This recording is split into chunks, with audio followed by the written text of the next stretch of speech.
প্রথমে আপনার অ্যাকাউন্টে লগইন করুন, এরপর আই অ্যাগ্রি বাটনে ক্লিক করুন। এরপর প্যানেলে অর্ডার এসএমএস অপশনে ক্লিক করুন।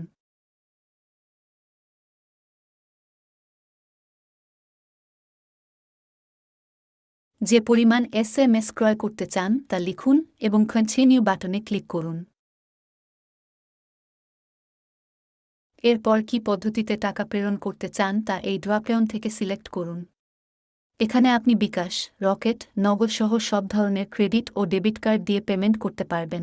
বিকাশে বা রকেটে সেন্ড মানি করতে চাইলে প্রথম দুটি অপশনে সিলেক্ট করে প্রদত্ত নাম্বারে টাকা প্রেরণ করে ফিরতি মেসেজে প্রাপ্ত ট্রান্স্যাকশন আইডি বসিয়ে অর্ডার এসএমএস বাটনে ক্লিক করুন।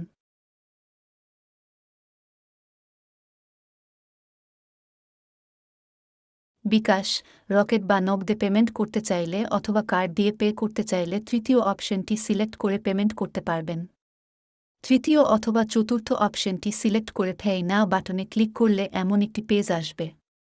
এরপর কার্ড অথবা বিকাশ, রকেট, নগদ সিলেক্ট করে পেমেন্ট কমপ্লিট করুন।